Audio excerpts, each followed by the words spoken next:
Hello বন্ধুরা, সবাই কেমন আছেন? আপনাদের জন্য আজকে আরেকটি ভিডিও এসেছি। আজকে আমরা যেখানে প্রোগ্রাম এটা মিরপুর। দেখেন সকাল থেকে অনেক বৃষ্টি হচ্ছে, মানে ঘুম থেকে উঠে দেখি প্রচুর বৃষ্টি।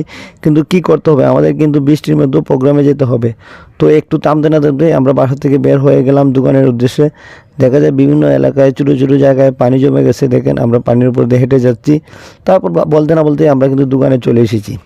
দোকানে আসার পর চারদিকটা দেখলাম অনেকটা ফাঁকা। আমার বৃষ্টির কারণে অনেকেই দোকানপাট খুলেনি, কিন্তু আমাদের তো খুলতে হবে, কারণ আমাদেরকে প্রোগ্রামে যেতে হবে। তো আমরা কথা বলতে না বলতে আমাদের গাড়ি চলে এসেছে। আমাদের গাড়ি চলে আসার পর আমরা কাগজ লাগিয়ে মালগুলো তোলা শুরু করলাম, কারণ পিনি পিনি বৃষ্টি পড়তেছে। বৃষ্টি পড়ার কারণে আমরা চাই না মালগুলো নষ্ট হোক, সেই জন্য আমরা কাগজ দিয়ে ডেকে আস্তে আস্তে করে মাল তুলতেছি। বৃষ্টি পড়া কিন্তু আস্তে আস্তে বাড়তেছে। দেখেন অলরেডি বেড়ে গেছে বৃষ্টি পড়া। তো আমাদের কিছু করার নেই, আমরা কিন্তু মাল তুলতে হবে। অলরেডি মাল তুলে আমরা গাড়িতে সুন্দর করে প্যাকিং করে আমরা এখন মিরপুরের উদ্দেশ্যে রওনা দিব। জানি না সেই জায়গার অবস্থাটা কেমন, কারণ সেই জায়গার অবস্থা আমরা গেলে পরেই বুঝে যাবে যে আমাদের সেই জায়গার অবস্থাটা কেমন আছে। তো আমরা আস্তে আস্তে করে যাচ্ছি। বিভিন্ন জায়গায় পানি জমে গেছে, মনে হচ্ছিল যে পানির উপর দিয়ে নৌকা না আমাদের গাড়ি যাচ্ছে, যেখানে নৌকার মতন গাড়ি যাচ্ছে পানির উপর দিয়ে। বলতে বলতে আমরা মিরপুর চলে আসলাম। আসার পর দেখি আসলে প্যান্ডেলের অবস্থা খুব খারাপ, খুবই বৃষ্টি হয়েছে সেই জন্য। তো আমরা লেট করব না, কারণ আমরা মালগুলো তাড়াতাড়ি ভিতরে নিতে হবে, কারণ আমাদের এমনিতেই বৃষ্টির জন্য আমরা অনেক লেট হয়ে গেছে যা মানে প্রোগ্রামে যেতে। সেই জন্য আমরা লেট করে গিয়ে তাড়াহুড়া করে আমরা মালগুলো সেট আপ দিয়ে দিলাম। দেখেন অলরেডি মালগুলো সেট আপ দেওয়া হয়ে গেছে, একটু পরে গায়েলু শুরু হয়ে যাবে। আপনারা তো জানেন যে বৃষ্টির মধ্যে কাজ করাটা এমনিতেই কষ্টদায়ক। তারপর আমাদের সাউন্ড সিস্টেমের যে মানে জগৎটা আছে, এটাতে কিন্তু বৃষ্টির মধ্যে অনেক কষ্ট। বিশেষ করে আমাদের মেশিনগুলোর মধ্যে যদি পানি ঢুকে যায় কিংবা পানি পড়ে যায়, তাহলে কিন্তু সেটা প্রোগ্রামে চালানো আমাদের জন্য খুবই রিস্ক হয়ে যায়।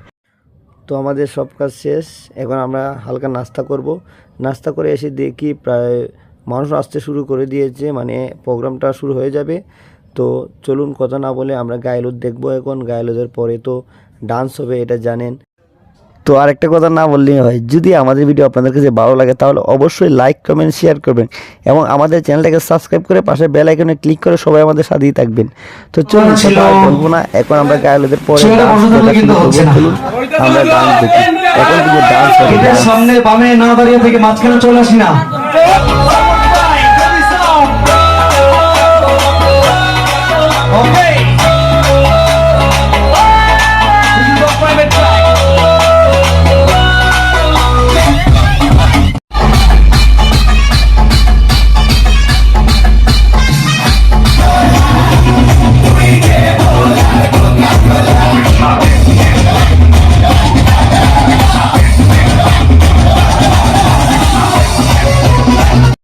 তো অবশেষে প্রোগ্রাম শেষ হয়ে গেছে। দেখেন সবাই চলে গেছে। নিচের অবস্থা কি হয়েছে দেখেন, নাচতে নাচতে শেষ করে দিছে একবারে মাটি। তো আমরা আস্তে আস্তে মালগুলো খুলবো, কারণ আমাদের কিছুক্ষণ পরেই আমাদের গাড়ি চলে আসবে। সেই জন্য আমরা আস্তে আস্তে মালগুলো খুলে এক জায়গায় রেখে রাখবো। তারপর আমরা একটু বিশ্রাম নেব। তারপর গাড়ি আসলে আমরা দেখেন আমরা সবাই এক জায়গায় বসে কিছু আড্ডা দিতেছি, গাড়ির জন্য অপেক্ষা করতেছি গাড়ি কখন আসবে। গাড়ি আসলেই আমরা চলে যাব। তো সকাল হয়ে গেছে, প্রায় ভোর প্রায়। দেখেন হাইওয়ে সড়ক একবারে ফাঁকা সকালবেলা। তো আমরা এখন ভাবলাম যে সামনে বাজারে গিয়ে একটু চা নাস্তা করে আসি। তো আমরা মিরপুর বাজারের সামনে দেখেন এসে দেখি একটা হোটেল খোলা আছে। তো আমরা বসে নাস্তা করা শুরু করলাম, যে নাস্তাটা করে নিয়ে গাড়ি আসার আগে। তো আমরা নাস্তা করতে না করতে আমাদের গাড়ি চলে এসেছি। তো আমরা লেট করলাম না, আমরা তাড়াহুড়া করে চলে আসলাম, কারণ বৃষ্টি আসতে পারে যে কোনো সময়, কারণ আকাশের অবস্থা খুবই খারাপ। সেই জন্য আমরা লেট করিনি, আমরা তাড়াহুড়া করে চলে আসছি এবং মালগুলো আস্তে আস্তে তোলা শুরু করলাম। আমরা ভিতর থেকে শুধু সাউন্ড বক্স তুলবো, বাইরে গিয়ে বাকি কিছু টুকটাক মাল তুলবো, কারণ এখানে গেটটা অনেক ছোটো, গেটটাতে মালগুলো লেগে যাবে। সেই জন্য আমরা গাড়ি লুট দিই নাই সম্পূর্ণ, আমরা রাস্তায় গিয়ে ভালো করে গাড়িটা লুট দিলাম।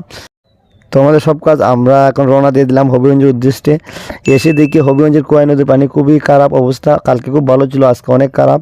বলতে না বলতে আমরা দোকানের সামনে চলে এসেছি। আমাদেরকে তাড়াহুড়া করে মালটা নামাতে হবে, কারণ বৃষ্টি আসতে পারে। আমরা কিন্তু মালগুলো নামিয়ে আমরা আরেক জায়গায় থেকে গিয়ে আবার মাল আনতে হবে। সেই জন্য আমরা তাড়াহুড়া করে মালগুলো নামাইতেছি। দেখেন